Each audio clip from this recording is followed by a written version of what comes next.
Hi, welcome back to Journey into Stories. Today I'm going to be doing my haul for November 2024. This week is a shorter week because if you live in the United States, you have Thanksgiving this upcoming Thursday, and I would like to wish everybody who celebrates a very happy Thanksgiving. I'm very thankful for each and every one of you. Thank you for tuning into the channels. Okay, the very first thing I want to show, it's not necessarily a book, but we went last Friday to the Sally House and did a Journey Reads. It was a lot of fun.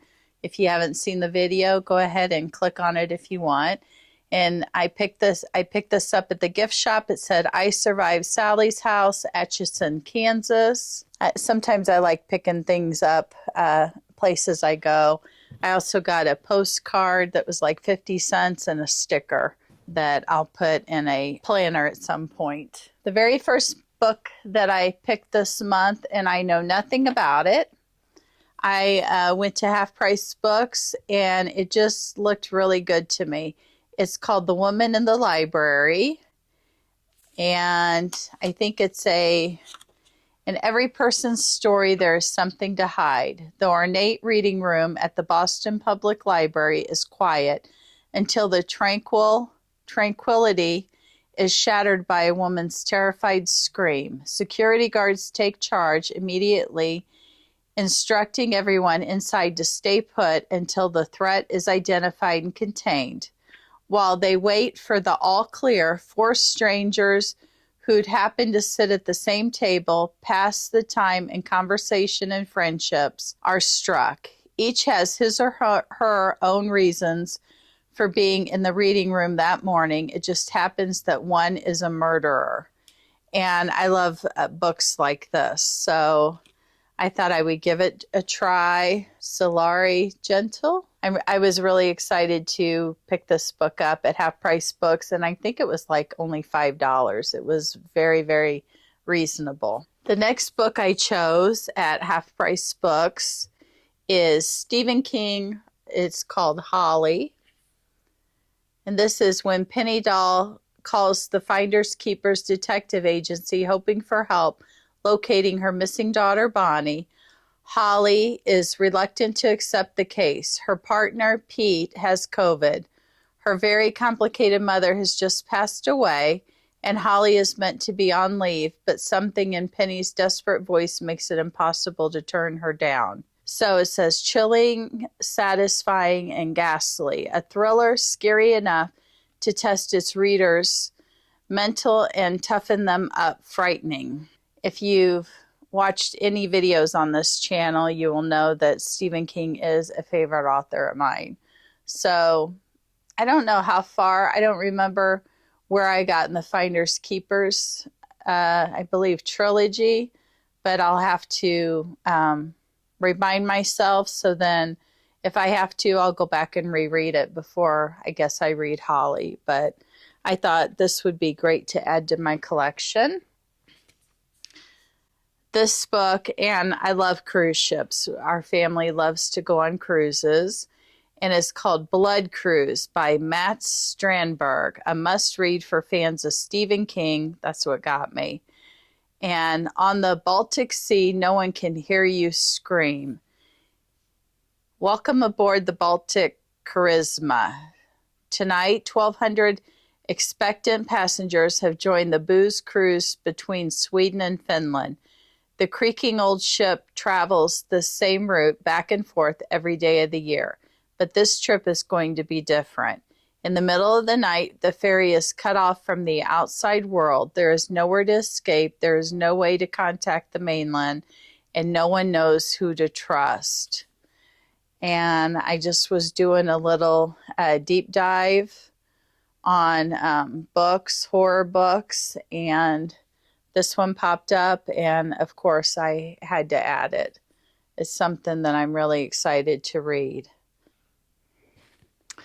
This, my husband surprised me with. He heard it from somebody on YouTube talking about it, and I love horror movies. I love scary, all of it with movies and books. And I am a big fan, big fan.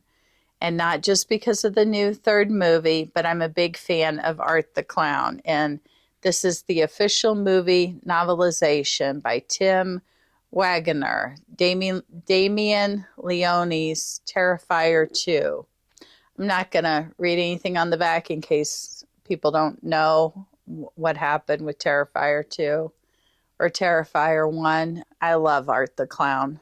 I was able to get a door cover at Spirit Halloween this past Halloween, and it's actually on the door. It stays out. It's on the door of my craft room, and it's just a big display of Art the Clown.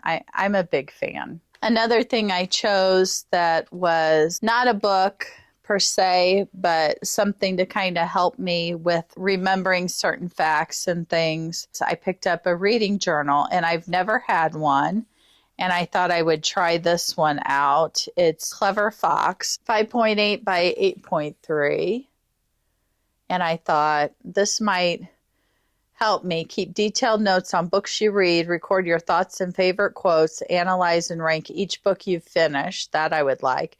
Track your reading habit with a daily tracker. I haven't even really looked through this. So let me see what I can show you. It has a page where you can write the titles and rate how many stars. Monthly reading log, so that would be helpful. But what I mainly would like help with is to log each book. Oh, this is good. A daily reading tracker. And then books to read. Then they have book review. Title, author, date finish, year published, date started, themes. And then they have some questions. What do you think of the book? What will you take away from it? What was the aim of the book and how well did the author fulfill it? Would you recommend this book to others? Who is the target audience? And then a one-sentence book review. And then they have a place where you can rate it, how many stars, readability, setting, enjoyment, writing, characters, and plot. And then thoughts and notes. And I think I may fill out some of this to share, but this is what I would like. Just a way to summarize the books in my own thoughts before I move on to other books. I thought this would be a really great thing. Oh, it looks like it has stickers too back here. I love stickers. Well, these are cute. Little stickers that you can add. Okay, so it's got two sheets of stickers that you can add to it to kind of fancy it up a little bit. And I'm a sucker for all kinds of journals, but I'm going to start on this the beginning of the year. I'm not going to start it with just one more month left. I'll just start it January 1. So pick that up. Okay, then I've heard a lot about this book. And it's Here One Moment by Leanne Moriarty. And this is actually a signed copy that I picked up at a small bookshop. If you knew your future, would you try to fight fate? Ooh. Aside from a delay, there will be no problems. The flight will be smooth. It will land safely. Everyone who gets on the plane will get off, but almost all of them will forever be changed. Because on this ordinary short domestic flight, something extraordinary happens. People learn how and when they are going to die. Ooh, that sounds good. For some, their deaths are far in the future, age 103, and they laugh. But for 6 passengers, their predicted deaths are not far away at all. I'm not going to read any more of the blurb. But yeah, I picked this up. I do have several from this author that I need to get to, but I saw a signed copy, and I think it's a newer release if I'm not mistaken, and so I went ahead and got it. It was for a good price. Now this book, I have it on Libby now that I'm going to try and read. Let's see if it has a lot of pictures, though. Yeah, it has some. So maybe I could do a reading it audio and physically. But this is Slewfoot, A Tale of Bewitchery, Brom. Set in colonial New England, Slewfoot is a tale of magic and mystery, triumph and terror from acclaimed author and artist Brom. I've heard a lot about this book. I love the cover. Absolutely love the color. And I just thought like I said, I was at a smaller bookshop, and I love to support smaller bookshops. Sometimes you can, if you can't find anything, they can order it for you. And I love that. I don't always love to give support to the bigger places. I really enjoy helping the smaller bookshops, just like some of my other hobbies with diamond painting. But so yeah, I thought this was a beautiful book. I've been wanting to read it. I thought I'd pick it up, and then I put in for my audiobooks, and it actually came out really quick too. So I'd like to read this physically and listen to it also. The last three are Book of the Month books that I chose. This is Dinner for Vampires, Life on a Cult TV Show, and Bethany Joy Lentz. And I'm not going to read the cover or anything, but I actually bought this for one of my kids. They were a big fan of One Tree Hill. I never watched the show, but I love memoirs. I actually bought it for them thinking that they might want to read it. They waffled back and forth, and I thought, well, I'm not going to be upset by reading it by any means. So I'm really excited to get to this. And the next two Book of the Month books were add-ons. I've wanted to add them onto my monthly subscription box, but there was always something else that I wanted to get that I heard about. So I've wanted these for a little bit. And I don't think they're that old, but this is The Wedding People by Alison Espach, a propulsive and uncommonly wise novel about one unexpected wedding guest and the surprising people who help her start anew. It's a beautiful day in Newport, Rhode Island, when Phoebe Stone arrives at the Grand Cornwall Inn wearing a green dress and gold heels, not a bag in sight, alone. She's immediately mistaken by everyone in the lobby for one of the wedding people, but she's actually the only guest at the Cornwall who isn't here for the big event. Phoebe is here because she's dreamed of coming for years. She hoped to shuck oysters and take sunset sails with her husband, only now she's here without him at rock bottom and determined to have one last decadent splurge on herself. Meanwhile, the bride has accounted for every detail and every possible disaster the weekend might yield, except for, well, Phoebe and Phoebe's plan, which makes it that much more surprising when the two women can't stop confiding in each other. Ooh.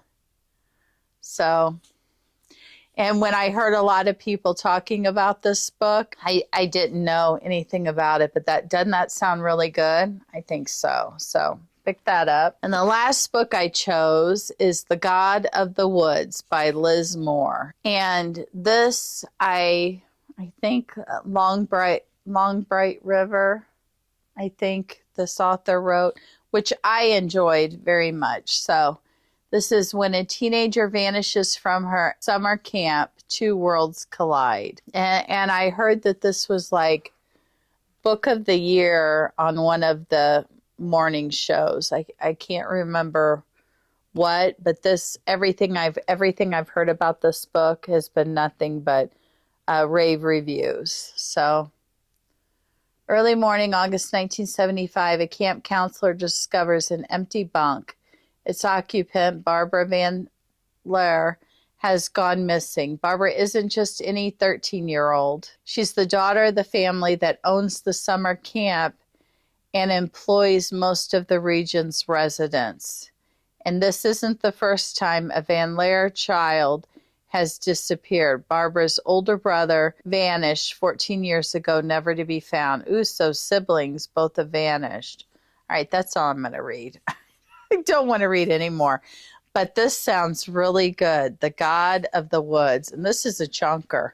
478. Wow. I think the other book she wrote was Long Bright River, and that was really good. So this I'm excited about.